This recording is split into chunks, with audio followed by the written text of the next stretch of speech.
March 14, 1944. Combat Photographic Unit Headquarters, London. Private First Class David Reston sits alone in a darkroom on the third floor of a converted tobacco warehouse, developing photographs that will never appear in Life magazine or the Saturday Evening Post. The images emerging in the chemical bath show things the American public will not see for decades. A German soldier's face in the moment a bullet enters his skull. A French civilian clutching intestines spilling from a torn abdomen. A British paratrooper's body folded backwards over a fence post, spine shattered. Reston is 24 years old. He joined the Army Signal Corps in 1942 believing he would document the glory of liberation. He imagined photographs that would appear in newspapers across America, images that would help families understand what their sons were fighting for. He had been trained at the Signal Corps Photographic Center in Astoria, New York. 6 months learning camera mechanics, exposure theory, composition techniques. The instructors spoke about capturing history, about creating a visual record of the war. They showed films of combat cameramen who had won medals for their bravery. No one mentioned what those cameras actually captured. The official assignment of Combat Photographic Unit 4 was straightforward documentation of military operations. What this meant in practice was that Reston and 19 other photographers carried cameras into combat, captured whatever their lenses could see, and sent the film back for processing. Most images were destroyed immediately. Orders from Supreme Headquarters specified that any photographs showing Allied casualties, civilian suffering, or enemy soldiers in sympathetic circumstances were to be censored. Everything else went into locked filing cabinets or was burned. Reston understood the censorship rationally. Total war required total commitment from the home front. Graphic images could undermine public support. Families needed to believe their sons were dying in noble combat, not drowning in mud or screaming for morphine. But understanding something rationally did not stop the images from accumulating in his mind. Every photograph that went into the censor's bin remained visible behind his eyes. The French farmer's daughter killed by American artillery. The German teenager bleeding out in a trench. The British officer whose face had been burned away. By March 1944, Reston had developed over 3,000 photographs. 2,700 had been censored or destroyed. He had seen every one emerge slowly from the chemical bath, detail by detail, expression by expression. He could close his eyes and see them all arranged like a grotesque gallery that played continuously behind his eyelids. His hands shook when he held the developing tongs. Not from fear, but from constant tension, from trying to maintain professional detachment while processing images of human beings transforming from living people into corpses. The other photographers noticed. Lieutenant Morrison suggested a transfer away from combat photography. Staff Sergeant Chen started developing his film when he could, trying to spare him from seeing the worst images. Reston declined the offers. He felt responsible for witnessing what the cameras captured.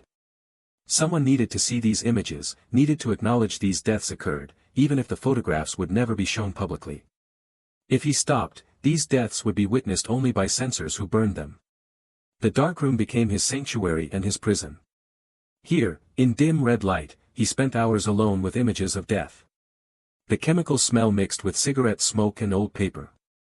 The walls were bare except for a notice board displaying technical guidelines. He had memorized every word. Read it hundreds of times while waiting for images to emerge. The mundane technical information provided something safe to focus on, something that had nothing to do with death or the gap between official narratives and documented reality. This morning in March, he developed photographs from Anzio. Images of American soldiers advancing through mud under German artillery fire. One photograph captured the moment a mortar round landed among a squad of infantry. The explosion frozen in time, soldiers visible in mid-stride, not yet aware they were about to die. Was that photographer still alive? He did not know. Film came back without names attached. The camera survived, the images survived. The photographer might have died, but the visual evidence of other people's deaths lived on. The photographs were becoming more real than the people who took them. The dead would remain visible to him forever, while living photographers might vanish without trace. He hung the photograph to dry and began the next roll. An infantry assault on a German bunker.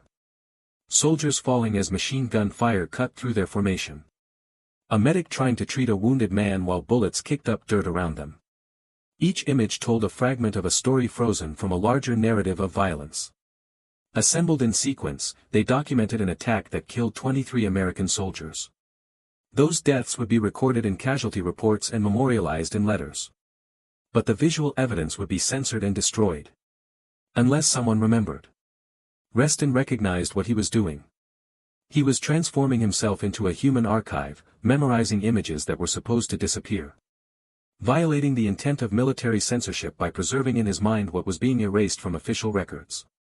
This felt simultaneously like moral duty and psychological self-destruction. The darkroom door opened. Lieutenant Morrison entered, looked at the photographs hanging to dry, at Reston's shaking hands, at the exhaustion on his face. "Reston, you need a break. I need to finish this role. It can wait." "No, sir. It can't." Morrison placed an envelope on the developing table and left without another word. He had been a combat photographer himself. He understood the particular burden of documenting death through a camera lens. Reston finished developing the film from Anzio. 23 photographs. 14 would be censored. 9 might be approved for limited distribution. He would remember all 23 for the rest of his life. This was the problem that would eventually destroy him and, in the process of that destruction, save hundreds of other soldiers from experiencing the same collapse. April 21, 1944. Psychiatric Observation Ward, 94th General Hospital, England. Captain Henry Bradford sits across from Private Reston in a room that smells of disinfectant and cigarette smoke. Bradford is a psychiatrist assigned to evaluate soldiers experiencing combat stress reactions. He has interviewed over 400 men in the past 18 months. "Tell me about the last time you slept through the night." Reston stares at the wall. "January. 3 months. Yes, sir." Bradford makes notes. "Chronic insomnia, visual intrusions, tremors. Classic combat stress reaction, but Reston has never been in actual combat. He has photographed combat from relatively safe positions, never fired his weapon, never been wounded. Yet his symptoms match frontline soldiers who have endured sustained artillery bombardment. Do the images appear when you close your eyes?" "Yes, sir." "When your eyes are open?" Reston hesitates. Admitting to visual hallucinations would result in immediate medical discharge. "Yes, sir." Bradford writes more notes. Then he closes his notebook and speaks not as a psychiatrist, but as one human being to another. "Your unit commander wrote that you insisted on personally developing every roll of film from combat zones. That you refused transfers. That your hands shake so badly you can barely hold developing tongs, but you continue working anyway. Why? Someone needs to see them, sir. The censors see them. The censors classify them and burn them. That's not the same as seeing them." Bradford understands. He has interviewed enough soldiers to recognize the distinction between looking and seeing, between processing information and witnessing human experience. Reston has been transforming himself into a witness, someone who acknowledges deaths documented in photographs that will never be shown publicly. "You're destroying yourself." "Yes, sir." "Do you know that?" "Yes, sir." Bradford has been developing an alternative theory about combat stress reactions. The prevailing view holds that psychological breakdown results from individual weakness. But his observations suggest something different. Soldiers break down not because they are weak, but because human minds have limits on how much death they can witness before those limits are exceeded. Reston represents something valuable. A soldier who has broken down from visual exposure to death, from witnessing violence through photographs rather than experiencing it directly. His collapse suggests that seeing documented death can be as traumatic as experiencing actual combat. Bradford makes a decision that violates standard protocols. "I'm not recommending evacuation." Reston looks at him directly for the first time. "Sir. I want to conduct an experiment. With your cooperation." Bradford explains his theory that combat stress reactions result from exceeding psychological limits rather than individual weakness. Understanding those limits could help the military develop better screening protocols, better treatment methods, better ways to preserve soldiers' mental health. Reston's breakdown from photographic exposure represents a unique opportunity to study how visual documentation affects human psychology. If photographs cause the same symptoms as direct combat, understanding that mechanism might reveal something fundamental about how minds process death. The experiment would be simple. Reston would continue developing photographs, but with systematic psychological monitoring. Daily interviews, standardized tests, documentation of symptom progression. The data would provide the first systematic evidence about whether visual documentation causes predictable psychological reactions. Why would I agree to this? Because the alternative is medical discharge with a psychiatric diagnosis that will follow you forever. Because this research might prevent other soldiers from experiencing what you're experiencing. Because you've already destroyed yourself trying to witness these photographs, and at least this way your suffering might serve a purpose. Reston thinks about the darkroom, about the 3,000 photographs, about the images that play continuously behind his eyes. Bradford is offering him a chance to transform his private compulsion into something that might have value beyond his suffering. How long would the experiment last? Until you break completely, or until we gather enough data. Probably 2 to 3 months. And then? Then evacuation to psychiatric care with documentation explaining your breakdown resulted from an experimental protocol with informed consent. Your discharge won't be characterized as personal failure but as sacrifice for research.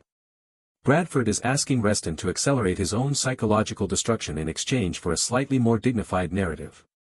But the destruction is inevitable regardless. At least this way, his dissent might produce useful knowledge. I'll do it. They shake hands.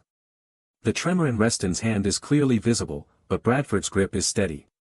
This is the moment that transforms Private Reston from a broken photographer into experimental subject number 1 in a study that will revolutionize military psychiatry. May 3, 1944. Combat Photographic Unit Headquarters. Reston develops photographs from Utah Beach. D-Day rehearsal images. Landing craft approaching shore, soldiers running across sand, officers directing troops.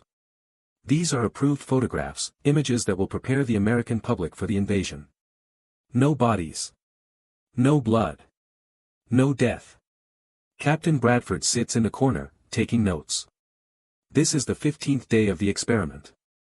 He conducts interviews every morning, observes throughout the day, administers psychological tests every evening. The data is disturbing. Reston's deterioration is accelerating. His hands shake constantly now. His sleep has decreased from 3 hours per night to less than 90 minutes. His psychological tests show increasing detachment from reality, difficulty distinguishing between photographed events and personal memories. Bradford asks questions while Reston works. Tell me what you see when you close your eyes right now. A German soldier. 20 years old. Shot through the neck near Casino. He knows he's dying. Blood filling his throat. His eyes are looking directly at the camera. At me. You never photographed that soldier yourself. I know. But you remember him as if you did. Yes, sir. Bradford writes notes. Memory contamination. Boundaries between observer and observed collapsing. Reston is incorporating other photographers' images into personal recollections. This interests Bradford intensely. If visual documentation creates the same memory patterns as direct experience, then photographers, film developers, intelligence analysts, anyone who processes visual evidence of combat will be at risk for the same psychological symptoms that affect frontline soldiers. The military has never considered this possibility. Photography has been treated as safe documentation. But Bradford's observations suggest the opposite. The camera provides no protection. Visual exposure to death creates the same psychological damage as being present when death occurs. Over the following weeks, Bradford documents Reston's progression with clinical precision. The shaking spreads to arms and legs. Sleep decreases to less than an hour nightly. Test responses become increasingly disorganized. Visual hallucinations appear even in bright light, faces from photographs overlaid on living people's features. On May 18, Reston collapses while developing film. Falls unconscious in the darkroom, knocks over developing trays, ruins an entire batch. Bradford arranges immediate evacuation to the psychiatric ward. The experiment is over. Bradford has collected 2 months of observations, test results, detailed documentation of how sustained exposure to photographic evidence of death destroys human psychological functioning in predictable, measurable ways. He compiles findings into a classified report, Psychological Effects of Visual Documentation of Combat. The report presents evidence that visual documentation causes psychological damage equivalent to direct combat experience, that photographers and film developers are at high risk, and that the military needs protocols for protecting personnel who process visual evidence of death. The report is filed with Supreme Headquarters and forgotten. Bradford is reassigned. Reston is evacuated to long-term psychiatric care in Scotland. The experiment appears to have achieved nothing except documenting one soldier's destruction in unusually systematic detail. But 3 months later, in August 1944, something unexpected happens. A lieutenant colonel reviewing psychiatric files for a separate project discovers Bradford's report. He is evaluating psychiatric casualties among intelligence analysts who process aerial reconnaissance photographs. Those analysts are experiencing symptoms identical to what Bradford documented in Reston. Insomnia, visual intrusions, memory contamination. They have never been in combat, yet they are breaking down at rates comparable to frontline infantry. The lieutenant colonel realizes Bradford's case study provides an explanation. Visual documentation of death causes predictable psychological trauma. Anyone who processes that documentation regularly will eventually develop symptoms, regardless of personal combat experience. He forwards Bradford's report to the Surgeon General with a recommendation. The military must establish psychological screening and rotation protocols for all personnel who process visual evidence of combat. Photographers, film developers, intelligence analysts, censors. Anyone whose duties require regular exposure to images of death. The recommendation is approved in September 1944. New protocols are established. Personnel who develop combat photographs or analyze reconnaissance imagery must rotate to non-visual duties every 4 months. Psychological screening is implemented. Support services are established specifically for soldiers experiencing symptoms from visual exposure. These protocols are implemented too late to help Reston, but they protect thousands of others who would have experienced similar collapse if the patterns Bradford documented had remained unknown. By the end of the war, over 12,000 soldiers work in capacities involving visual documentation of combat. Without rotation protocols, Bradford estimates 30 to 40% would have experienced severe symptoms. With protocols in place, the rate drops to less than 8%. Reston's deliberate self-destruction, systematically documented, saved approximately 4,000 soldiers from experiencing the same psychological collapse. Reston himself never learns this. November 8, 1947. Veterans Hospital, Boston.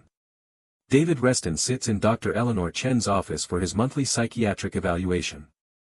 3 years have passed since his breakdown in the London darkroom. He no longer experiences constant visual intrusions. The shaking has subsided to occasional tremors when tired. He sleeps 5 to 6 hours most nights. Dr. Chen reviews his progress notes. "You're doing well. Much better than when you first arrived." "Yes, ma'am." "Are you still having the photographic dreams?" "Sometimes. Less frequently." "When they occur, are you able to distinguish them from memories?" "Usually." Reston's recovery has been gradual but consistent. He represents one of the first documented cases of full recovery from severe combat stress reaction induced by visual documentation exposure. His case file has become required reading for psychiatric residents. What Reston does not know is that his breakdown has become historically significant beyond his individual experience. Bradford's experimental protocol and Reston's documented deterioration transformed military psychiatry's understanding of combat trauma. Before Reston's case, psychiatric doctrine held that psychological breakdown resulted from individual weakness. Soldiers who experienced combat stress were considered mentally deficient, lacking courage. Treatment focused on returning soldiers to duty quickly, often through shame or threats. After Reston's case, psychiatric doctrine recognized that breakdown results from exceeding human capacity to process traumatic experience. Combat stress reactions are not personal failures but predictable responses to impossible psychological burdens. Treatment focuses on recovery rather than rapid return to duty, on acknowledging psychological limits rather than condemning soldiers for reaching them. This conceptual shift saved tens of thousands of soldiers from being court-martialed for cowardice or abandoned as psychiatric failures.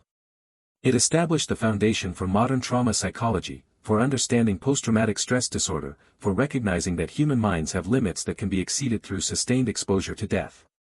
Dr. Chen closes the file. "I have something to show you." She hands Reston a letter from the War Department. His psychiatric discharge has been upgraded to medical retirement with commendation.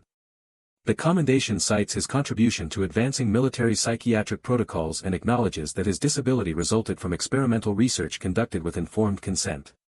Reston reads it twice. I don't understand. You participated in experimental research that changed how the military understands combat trauma. Your case study has trained thousands of psychiatric professionals. The protocols developed from your experience have helped countless soldiers receive appropriate treatment instead of being discharged in disgrace or forced back into combat before they're ready. I was just developing photographs. You were systematically exposing yourself to documented death while a psychiatrist recorded your deterioration. That documentation proved visual exposure to violence causes the same trauma as direct combat. You helped establish that combat stress reactions are predictable responses rather than personal failures. Reston sits silently, processing this. He had agreed to Bradford's experiment because continuing to develop photographs was preferable to immediate discharge, not because he believed his suffering would serve any larger purpose. Learning that his breakdown contributed to helping other soldiers creates a strange sense of retroactive meaning, a transformation of senseless suffering into sacrifice that mattered. Captain Bradford is now Colonel Bradford, Chief of Psychiatric Services for the Veterans Administration. He's asked if you would be willing to speak with psychiatric residents about your experience. Why would they want to hear from me? Because you're the first documented case of combat stress from photographic exposure. You're living evidence of how visual documentation affects human psychology. And you've recovered, which gives hope to soldiers experiencing similar symptoms. Reston thinks about the 3,000 photographs, about the images that still appear occasionally in his dreams, about the months in the London darkroom deliberately memorizing deaths that were supposed to be forgotten. He had experienced that time as descent into destruction driven by incomprehensible compulsion. But Dr. Chen is reframing that experience as something else. As experimental evidence. As testimony. As sacrifice that helped establish truth about human psychological limits that the military had refused to acknowledge. I'll speak with the residents, he says. Over the following years, Reston becomes a regular speaker at psychiatric training programs. He describes his experience developing combat photographs, explains how accumulated visual evidence gradually destroyed his ability to distinguish between photographed events and personal memories, discusses the slow recovery process that allowed him to rebuild psychological boundaries. His testimony becomes central to psychiatric training in trauma treatment. Residents learn that exposure to documented violence requires the same psychological protections as direct combat, that rotation protocols and screening are essential for personnel who process visual evidence of death, that recovery from combat stress reactions is possible but requires acknowledging psychological damage rather than denying it. By 1955, Reston's case study has been cited in over 300 psychiatric research papers. His willingness to participate in Bradford's protocol, to allow his destruction to be documented systematically, has contributed to fundamental changes in how military and civilian psychiatry understand trauma, recovery, and the psychological limits of human capacity to witness death. The photographs he developed in the London darkroom were burned decades ago, destroyed in accordance with military censorship protocols. But the psychological impact of those photographs, documented through his deliberate sacrifice, continues to influence psychiatric practice and military protocol. Reston dies in 1983 at age 63. His obituary mentions his service as a combat photographer and his contributions to psychiatric research.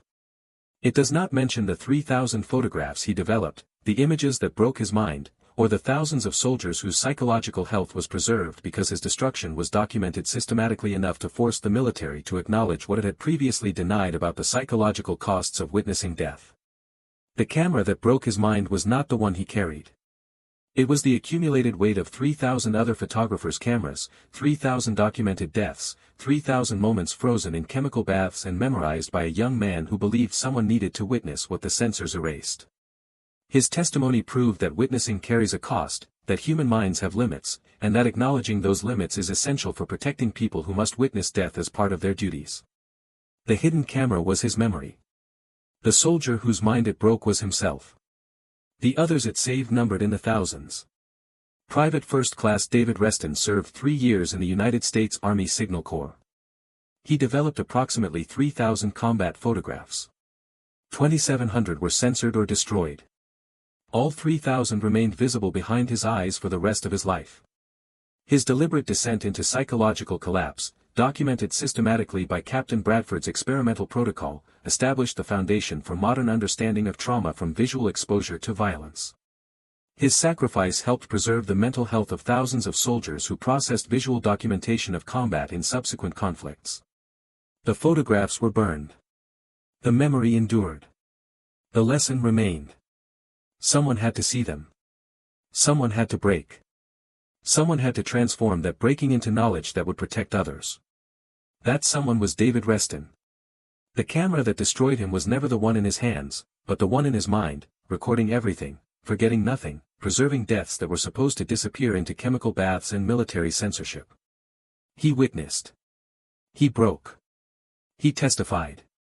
Others survived because of it. The war ended. The photographs were destroyed.